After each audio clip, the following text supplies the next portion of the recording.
अगर आप मध्य प्रदेश के भोपाल, विदिशा और उसके आसपास के क्षेत्र में रहते हैं तो सावधान हो जाइए, कहीं ऐसा ना हो कि घर से निकलते ही आपको लूट लिया जाए। हाल ही में भोपाल और विदिशा में कुछ ऐसी ही वारदातें सामने आई जिसके बाद कानून व्यवस्था पर सवाल खड़े हो रहे हैं। सवाल ये कि मध्य प्रदेश में आखिर चल क्या रहा है? क्या प्रदेश में अब कानून का डर समाप्त हो चुका है? क्या अपराधियों के हौसले इतने बुलंद हो चुके हैं कि उन्हें पुलिस और कानून का कोई डर ही नहीं है? और सबसे बड़ा सवाल, क्या आम आदमी अपने ही शहर में सुरक्षित है? पिछले कुछ दिनों में सामने आई घटनाओं ने प्रदेश की कानून व्यवस्था को सवालों के घेरे में ला दिया है। विदिशा शहर में ही लूट जैसी झपटमारी की 2 वारदातें हुई।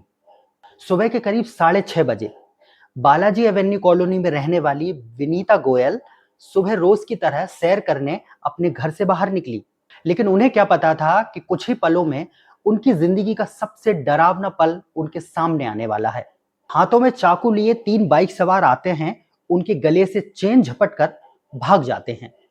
हैरानी की बात तो यह है कि यह घटना राजीव नगर जैसे प्रमुख क्षेत्र में हुई है, जो थाने से कुछ ही मीटर दूरी पर है। दूसरी घटना ठीक इससे पहले 17 जून की रात को हुई, जहां ओवरब्रिज के नीचे बक्सरिया के रहने वाले जगदीश शर्मा के साथ 2 बाइक सवारों ने छीना झपटी की। बदमाशों ने उनका मोबाइल, पैसा सब कुछ छीन लिया। पुलिस ने जब 3 दिन बाद आरोपियों को पकड़ा, दोनों लड़के नाबालिग निकले। ये तो विदिशा की 2 घटनाएं थीं। अब हम आपको बताते हैं राजधानी भोपाल में क्या हुआ। भोपाल में सुरक्षा व्यवस्था सबसे मजबूत मानी जाती है, लेकिन यहाँ जो हुआ उसने हर आम नागरिक को सोचने पर मजबूर कर दिया। भोपाल के निशातपुरा इलाके से नवदुनिया के पत्रकार अनुज मीणा देर रात अपने काम से घर लौट रहे थे। रास्ते में एक युवक ने लिफ्ट मांगी, अनुज ने मना कर दिया, लेकिन इसके बाद जो हुआ वो किसी फिल्मी अपराध से कम नहीं था। बदमाश ने बाइक पकड़कर उन्हें गिरा दिया। इसी दौरान 3 बदमाश और वहां आ गए और गले पे चाकू रख दिया। चारों बदमाश अनुज को एक सुनसान मकान में ले गए, जहां चाकू की नोक पर अनुज के साथ लूटपाट की घटना को अंजाम दिया। अनुज ने पैसे दे दिए, इसके बाद उन्हें छोड़ा गया।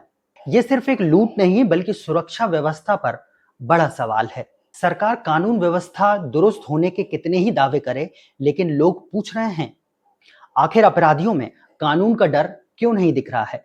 चाकूबाज और लुटेरे इतने बेखौफ कैसे हो गए?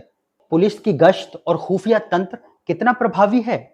महिलाओं, पत्रकारों और आम नागरिकों की सुरक्षा की जिम्मेदारी कौन लेगा? यहाँ उद्देश्य पुलिस या सरकार को कटघरे में खड़ा करना नहीं है, बल्कि उन सवालों को उठाना है जो हर आम आदमी के मन में है। क्योंकि जब घर से निकलते समय लोग डर महसूस करने लगे, महिलाएं सुबह की सैर पर जाने से डरने लगे, पत्रकारों को चाकू की नोक पर लूटा जाने लगे, तो यह सिर्फ अपराध की खबर नहीं रहती, बल्कि व्यवस्था के सामने खड़ी एक गंभीर चुनौती बन जाती है। इन घटनाओं को लेकर आप क्या सोचते हैं? क्या वाकई कानून व्यवस्था कमजोर हो चुकी है? आप सरकार से क्या चाहते हैं? अपनी राय नीचे कमेंट बॉक्स में जरूर लिखें और इस वीडियो को इतना शेयर करें ताकि आपकी आवाज सीधे सरकार के कानों तक पहुंच जाए। धन्यवाद।